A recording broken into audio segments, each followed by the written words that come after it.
Well, he is one of the upcoming stars in 360 sprint car racing out of the state of Oregon, and he's going to join us on Getting Up to Speed. We're going to talk to Johnny Burke. He's out of Eagle Point, Oregon, and he is next, but that's coming up after these messages.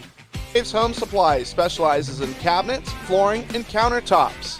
Visit their website at daveshomesupply.com to look at products, services, financing, and even a free estimate. Are you looking for bookkeeping, payroll, or income tax services? Then check out the folks at For You Simple Bookkeeping. They are a licensed tax preparer throughout the entire United States. For more information, click on the link in the description. This broadcast is brought to you by Meat Freaks Jerky Club. Get the best jerky the world has to offer straight to your door by visiting meatfreaksjerkyclub.com. Pick your box and plan, tell them where to ship, and receive and enjoy. Log on to meatfreaksjerky.com and use promo code SPEED. Joining me for Getting Up to Speed, one of the upcoming 360 sprint car racers in the state of Oregon and set to combat the Western Sprint Tour for the remainder of Speed Week Northwest South. It is Johnny Burke. Johnny, great to have you on the program, and going to be racing here these next few days at some really cool facilities. Yeah, no, thanks for having me on, Ben. I'm really excited. We're going to Roseburg tonight, and then got Medford and Chico and Placerville here to end the weekend. Two places I've never even stepped foot on. So I'm pretty excited to go to two more new tracks on our year. And we've already been to Skagit, which is a place I've never been to, and so we'll be adding two more places that we've never been to that are pretty high-profile West Coast racetracks. So I'm pretty excited to get to those two places this weekend. How fun has it been to get to go to some new places? It's been really awesome. Skagit's a pretty impressive place. I mean, we don't got quite the high-profile racetracks around our parts like they do there, where they are just it's like the city is so in love with sprint car racing and racing in general there. So it's just a different world. It's really cool to see, and I'm really excited to go to Placerville because obviously I watch a lot of videos of that place, and that place looks pretty cool with the hillside in the background and stuff like that. And so I'm excited to go there and learn, and hopefully we can run really consistent all week. This will be our 13th, 14th, 15th night of 360. So pretty excited. Definitely looking to get some speed in this thing and see what we can do. Yeah, no doubt. As 2023, 20 total starts, 14 top 10s, 7 top 5s, 4 podiums, and a win in limited competition at Cottage Grove Speedway on April 28th. How would you assess from your point of view, how this year's treated you? Our year's been kind of up and down. We started off really hot right out the gate, brand new car, brand new everything, and went out and won. And then we were really good early in the season with the limited stuff for a long time. And then we went 360 racing at the Marvin, and we were better than I thought we were going to be. Like night 2, we were right around the top 5 and had a wheel come apart. And ever since then, it kind of went downhill for a little bit. We struggled finding speed, trying to do things to find more speed, and just kind of didn't get the results we were looking for. And then, Summer Nationals came, we went to Skagit, and we did a lot better than expected. I mean, there was a lot more cars there than I expected. We made the show. I felt like our feature kind of got a little away from us on the first lap, knocking the nose wing off, really hurt the car, and just made it where we couldn't go really forward. I mean, against those guys, you got to be on your A game all the time. You can't have nose wings falling off and stuff, getting knocked off, and so that really killed us. But, overall ended up with the top 20 there at our first Summer Nationals, so I was pretty happy with that. And yeah, the rest of the year should be good as well. I mean, Brian Crockett's going to help us out going forward on the wrenches and stuff, him and Travis together, which should be pretty good. We can learn a lot from Brian, and he's very knowledgeable, and I'm really excited for that going forward. How tough is it as you get ready to embark on this speed week? How tough is it to run multiple races in over a span of 4 days, all a different racetrack? No doubt it can be a grueling and tough challenge. Yeah. I mean, Speed Week's tough. Like, there's a lot going on. You're going different place every night. You're different hotel every night. It's grueling. I mean, it's like a job. You're basically you take a week off of work to go work. So, it's a different deal. It's a lot of fun though. I mean, overall, usually I have a good time on Speed Week. I mean, this will be my third kind of like Speed Week. I didn't run the whole thing, so It won't be my full week, but we ran the two limited speed weeks or the limited speed week last year and the year before, and that was a lot of fun. And I'm excited to get there, and especially like I said, to get to Chico, Placerville, two places I've never been, and go to some new places and see what we can do against some of the best competition around. I mean, there's a lot of fast guys that were there that have been on the week already, and I'm excited to be around really fast cars, and a lot of them at that. I mean, there should be a lot of cars every night that we're running, so that's exciting. Well, it's easy for a speed week, a lot of races in a short amount of time, to get kind of in a negative headspace or in a proverbial rut, right? But there's also a second side to that coin in which you have some good races and you build off of that and you ride that wave. It's very easy to get in a good rhythm too. Yeah, definitely. I mean, last year at Speed Week, we started off really good in Coos Bay, and kind of ended up on our lid in the feature on the first lap. Just trying to make some things happen, and I got kind of entangled up with the car, and that killed us. Honestly, that ruined most of our week. It ended up hurting us pretty bad in the points overall of things, and then you start stringing together a couple nights that really weren't that great, and then we ended up going to Elma and ran really good at Elma. Really got our footing down, and backed it up with two podiums. And it was really good to finish good there, and overall, I mean, yeah, they're tough. I mean, they can be good, they can be bad, but we've been rolling really good. We rolled really good at Skagit at Summer Nationals, so I was really happy with that, with our speed in the car. I mean, we're kind of new to the 360 deal, so I'm still kind of learning, and Travis is learning, and Brian being over there now helping us out. We can really understand, and he knows a lot of the stuff that we need to know about 360 racing, because it is different. I mean, there's different things you do, so we're learning as we're going, and then we're trying to take in as much info as we can. But coming off that week at Summer Nationals, where I mean, I honestly didn't think that we were really capable of even being in the show, and then by the end of the weekend, I was thinking, man, we maybe had a top 10 car. I mean, I really felt a good stride in that weekend alone, just being there with that many fast guys. And I mean, I think this week should be good for us. Couple tracks that we know, and a couple tracks that I like, and then two tracks that I've never been to. It should be really good. Really excited to get to Roseburg tonight. That place is really starting to come around.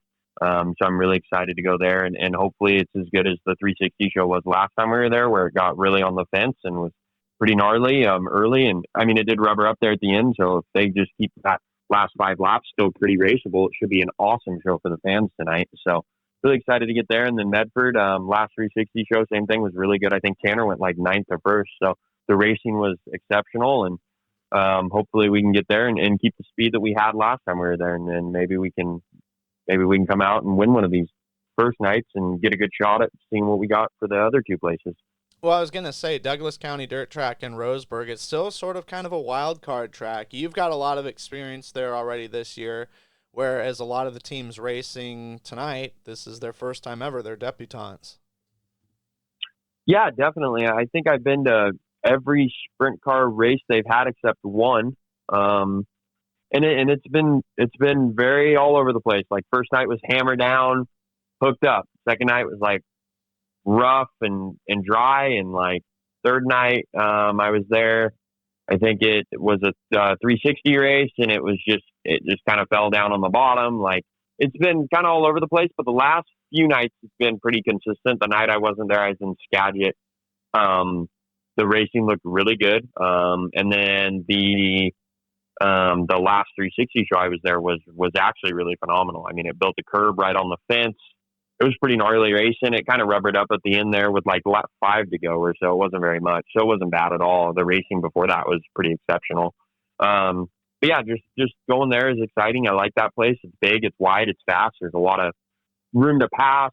I mean, and they're really figuring it out. I know they're working really hard at it. And so, I mean, it'll come around. They got like, 20 nights on the thing. I mean, you got to give them a little more time than that to get it all figured out, and then once they do, I think it'll be a really good track, if not the premier track in Oregon for us. It's definitely a really cool facility. And another cool facility is basically your neck of the woods, Southern Oregon Speedway.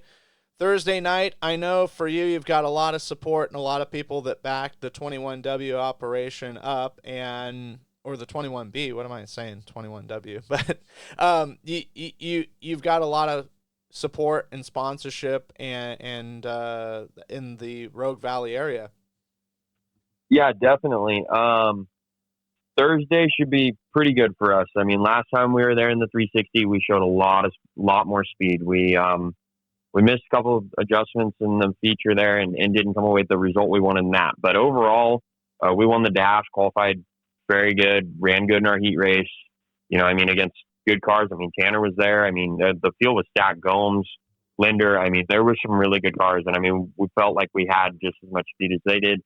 So I am excited to get back there. That's my hometown. That's where I'm from. I have a ton of sponsors going to be there tomorrow night. It's going to be a big show for us. And I'm really excited to put on a show for everyone and the fans and all my team and my crew and all my great sponsors that help out, because honestly, without my sponsors, there is no way that I can afford to do this type of racing that I do. So it does not go unnoticed. And I'm really excited to have them out for probably, it's going to be the biggest show of the year at Southern Oregon Speedway for sprint car racing. So I'm excited to have them there when we got 20 cars and really put on a show for them. And hopefully we can, I'd really like to win that night. That'd be pretty awesome. A lot of fans, a lot of people there, and a lot of great sponsors put on a show for them. Should be awesome.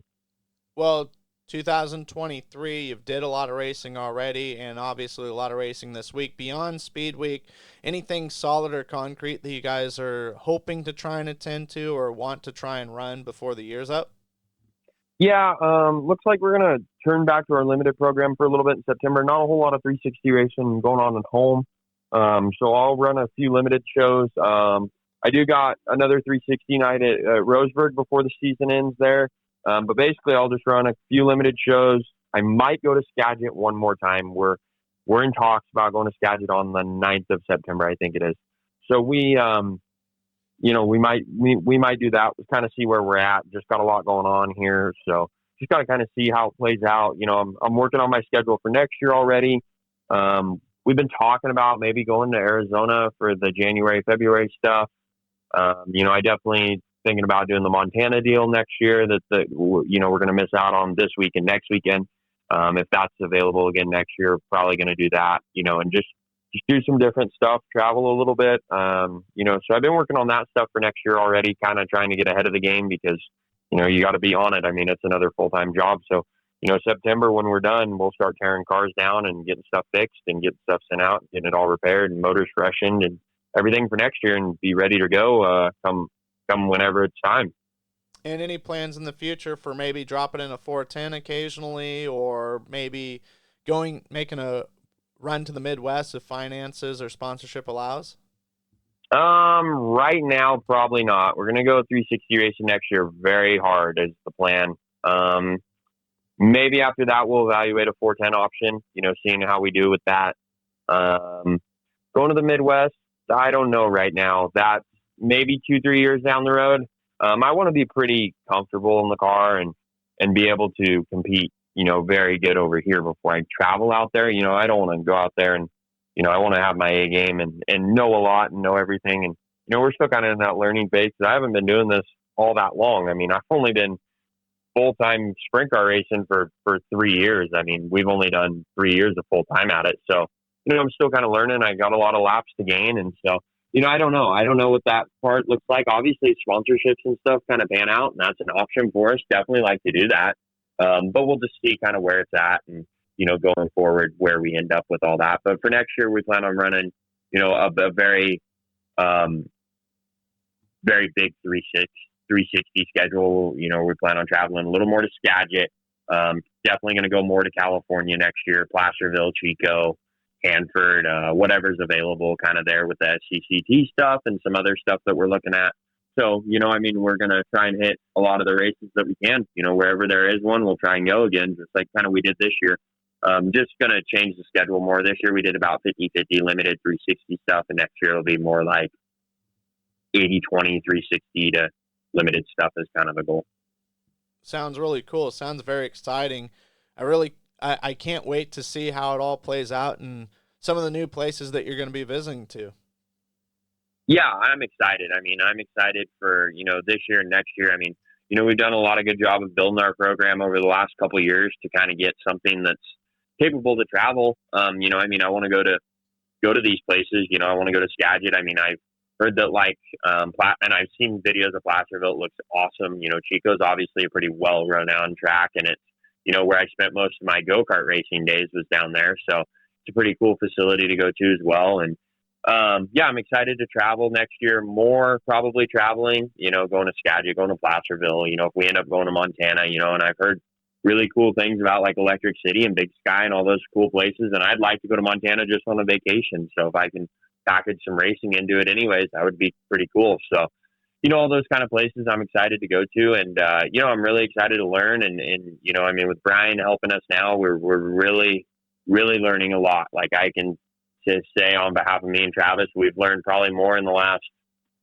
3 weeks than we have together in 2 years. So, I mean, we're definitely taking in all the knowledge that we can and trying to just get better every time we're on the track and giving 100%. And right now, I really think we got a good program, and our car's good, our engine's good, everything we got's really good. So I'm really excited to get back behind the wheel tonight, and I think we really got something that's really, really good and capable of running up front. Well, you mentioned vacation. Racing and racers don't really have too much as far as time for vacation because a lot of that is spent to go racing from their normal daily job. But for you, what are some things that you like to do when you try and have some downtime? Well, this year I've gone to a couple concerts. I mean, obviously my girlfriend, she's really nice and lets me race like 40 races a year. So I got to take a couple weekends off and go do something with her. Otherwise it would not be good. So, so we've gone to a couple concerts this year. So I've been to Seattle.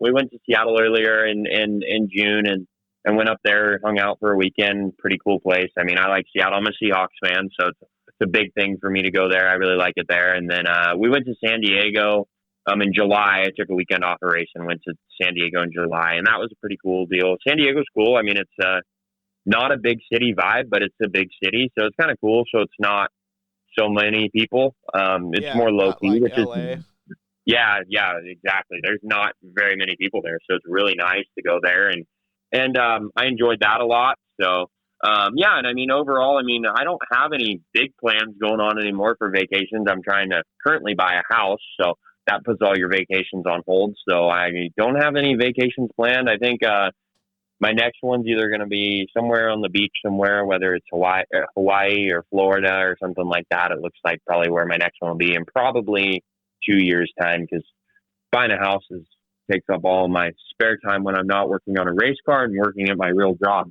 So, Yeah, no, that's super cool. Super grown up of you, Johnny. yeah, I'm trying. Yeah. And the story of the 21, what's the story with the 21? Because as far as I know, seeing you with go-karts, you've always been 21. Is there a story behind that number? Basically the first ever go-kart I bought had number 21, and it was red, white, and blue, and I just kind of stuck with it. We just drove it when we first got it and see if we even liked it, and I did, obviously. I mean, so I just kind of stuck with it, and it just kind of turned out to be my number, and overall it's worked out really well for us. We got a lot of wins over the years, especially in go-karts. I won quite a bit in go-kart racing, which was awesome, and I really enjoyed that. And then now that we've transferred to the sprint car stuff, we're trying to get our stuff together and get it all figured out, and it's tough. I mean, I haven't been in the seat of a go-kart in almost 2 years, it seems like, so pretty crazy. I still got a go-kart. I think we're going to run some more Red Bluff stuff this year and some more Roseburg stuff, try and stay a little fresh. But last year the snow was so good that there was no way I was turning down snowmobiling to go-kart racing. So that kind of took over my winter last year. So, but yeah, no, it's just been my number forever. So just kind of been rolling with it, and it's worked out. We've had some really cool designs over the last years. This year, my design, everyone really loves. A sponsor picked it out. He really loves it. My dad loves orange, so he really loves it. I feel like I look like a traffic cone out there, but if everyone notices me and sees me and loves it, then I'm good with it. So, I mean, it's all good to me. So, Safety orange, a little bit of safety orange thrown in there. oh yeah, they definitely got plenty of orange in there, but everyone says you can see me really easily on the track. So I guess that's a bonus.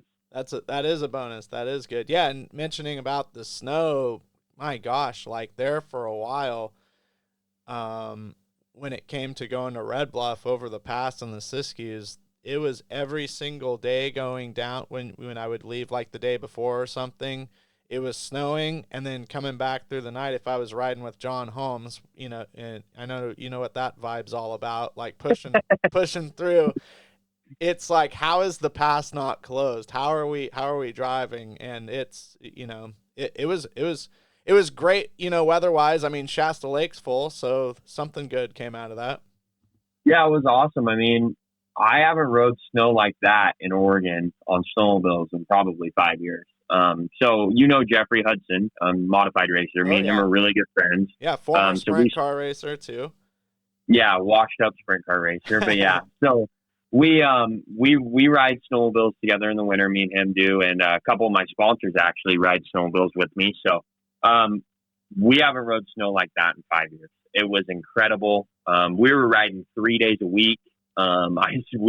We'd wake up to snow on our cars here in Medford, and literally, I got a picture of my truck. It's got like 4 inches of snow on it. I literally text my mom and dad, because we run a family business. I said, I'm not coming to work today. They're like, okay. Snow I was day. like, yeah, I'm going to the snow. And literally, it was just insane the year that we had, because we travel for snowmobiling too. I mean, we go to McCall, Idaho once a year, and we go to Bend for a weekend and ride snowmobiles. So we travel kind of all over, and didn't even do that even. So, this year we didn't have to do much. I mean, we still went to Bend and McCall. It's kind of like the experience that you get, So we did that, but mainly the snow we rode here was just insane, which was awesome, So, and it was good. It filled all the lakes up around here. All of our lakes are doing good. Like Immigrant Lake wasn't even a lake down here for like 4 years, and now it's a lake again. So it's good to have that stuff. And when it was much needed in Oregon for sure, and California. Yeah, well, I know that at one point in time, Shasta Lake, the people that make the decisions of letting the water out, they were saying it's filling up too fast. We're having too much water, which I thought was interesting, but it's good because it seemed like last year about this time, even in October, it looked like just a creek. We're talking about Shasta Lake, this massive reservoir in Northern California. Yeah. Shasta was looking really bad, because when we raced down there, we ran go-karts down there forever. Cycle in, so we drive through there all the time. And yeah, even then it was looking pretty bad. And now, I mean, I saw obviously earlier this year and stuff, and I have some friends that go down there quite often. They're saying it's great, and it was much needed. It was well overdue. I'm happy that it happened, and hopefully this winter is also good, and it keeps them full going forward. And just for people and listeners may not know, it's one of those deals where the lake is just so low. Like the boat launch it seemed like it was 3 or 4 miles long from where the shore should have been down to where people were getting to go and they have houseboats and everything, and as well as people that go out and boat and do things in the water. And to get from the shore to the lake itself was a long hike, and I couldn't imagine packing all your gear and everything all that way down to get on a houseboat and then have to climb all the way back up, especially if you forgot something. Yeah, it was really brutal around here. Even our lakes, were the same kind of thing, and it was not good. It was really not good. I mean, because we'd barely get them full in the wintertime, and then they'd be empty by, it seemed like, July. I mean, so, and then Shasta just never really produced anything. Like, it wouldn't even get up, and now it's good. It's good. I mean, because Shasta had like record snowfall this year, which was amazing for them. They had 10, 12 feet. I mean, I know guys sending me videos of riding snowmobiles there, and it was so deep. Like, you get off your snowmobile and you'd be completely engulfed, and those guys are like 6 foot tall. So, I mean, there was so much snow, which was awesome, and it was well overdue. Yeah, and the Sierras got hit heavy too, to where it was. I think Willie Croft was telling me like Boreal and those places were just massive, massive snowfalls. Yeah, and I mean, like I said, it was much needed. So it's really good that it happened, and hopefully we get another good winter, and it'll help keep filling that stuff up and keep it full, because yeah, it's much needed. I mean, we all need water. I mean, and everything, and lakes need water and everything. So hopefully it just keeps going that way, and everything will pan out, and it'll all be good. Awesome. Well, we thank you for your time, for taking this interview, Johnny. Any sponsors or people you want to thank real fast? Yeah, I mean, I got a lot. So first off, I'd like to thank obviously Brian and Travis right now. They're really co-crew chiefing me and getting me dialed in, and could not do it without those two guys. I obviously want to thank Katie, my awesome girlfriend Bailey, for all their help. Miles helps out. He's really working. Actually, he's working on the car as we speak here, and I'm sitting here at work talking to you. So it really helps out when you got a lot of help. Obviously, all my great sponsors. I mean, Rogue Hills Excavation, Hilton Landscape Supplies, Canopy Country. Without those big three right there, those guys really make this whole thing go. And without them, it's very impossible that I could even do this. And then obviously, I got Nielsen Construction, CP Racing, Southern Oregon Electric, Granite Mafia, Dick's Towing. I've got Susie Nielsen Photography, White Delight Promotions, CNC Tires, Aaron Getz Trucking, Thompson Construction, ABC Powder Coating, everyone that helps out, the butcher shop. And without all these guys, I mean, it would not be possible to do what I do. And I'm super grateful for it. And for people that want to follow along, perhaps upcoming schedule, maybe a schedule change or results, or even to get apparel, is there a good place, social media or website that folks can log on to? Yeah, I mean, you can follow me on Facebook. I got my JWB Racing page, or you can friend me and follow me on there. And then right now, that's what I got going on. I'm working on getting my Instagram page rolling again. And yeah, I mean, all that. And then obviously come cruise by the trailer. Right now, I got hats. My shirts are not available yet, but they will be very, very shortly. I'm hoping within the next couple weeks, I have all my shirts. So then you can definitely get all that merch and get it all and just get in contact with me, and I can get you guys all taken care of. Awesome. Super, super cool deal. And I'm glad that you had time. I know you're a busy guy worrying about snowmobile racing and working, of course, but really looking forward to seeing you tonight as well as the rest of the week, Johnny. Of course. Yeah, Ben, thank you. Appreciate it. And I can't wait to see you tonight. And hopefully we can start the week off good with a good show. Well, that is going to do it for this interview. We hope you enjoyed it. Be sure and hit the like and subscribe button on whatever platform you found this interview at. It really helps us grow the channel, and we greatly appreciate it. In the meantime, we'll be back with more content and interviews in the future. Be sure and have a great evening or a great rest of your day, whatever time you're listening.